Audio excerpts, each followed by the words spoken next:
Again, yep, it's still Saturday, and this is another story. Now, this actually is 1971, and I was on a bank line ship, which is a tramp ship company, on a five hatch job with derricks, old fashioned, genuine cargo ship. And I did one trip in that company, and it lasted for 9 months. And we went everywhere. We started off right, first of all, from Glasgow.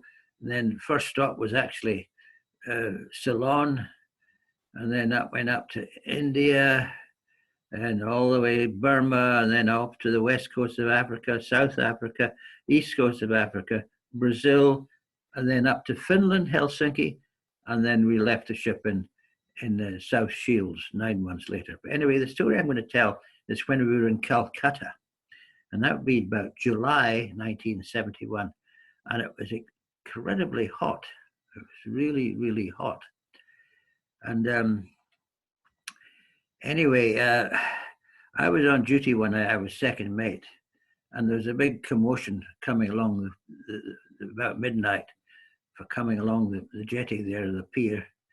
And it was our engineers, drunken engineers from Glasgow. They're all from Glasgow, rough as guts, and but quite characters. And they would obviously come back from the pubs. And behind them, there was a big crowd of Indians, all yelling and gesticulating and threatening and stuff. And one of them, the member of the third engineer, he held this sort of package in his left arm.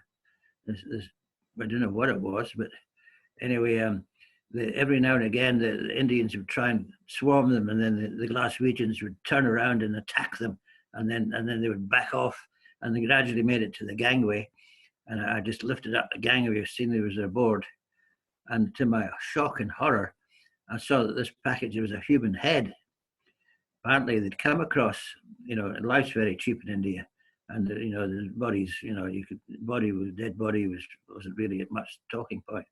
But anyway, they'd managed to get this head off his body, and they thought it'd be a good idea to bring it back to the ship as a mascot. And so the third engineer was straight down to the engine room, and he managed to scoop out all the brains and the skin and everything. It was grotesque. It was horrible. But anyway, he managed it, and all within the hour, Fred the Head was mounted in the officer's bar with a red light in the middle, and the eyes and the nose and the mouth with a red glow. And it was nicknamed Fred the Head. And this was Fred the Head. And it was in the bar for the rest of the trip. It was amazing that the captain didn't make us take it down, but they were very proud of Fred the Head, their little sortie ashore in Calcutta.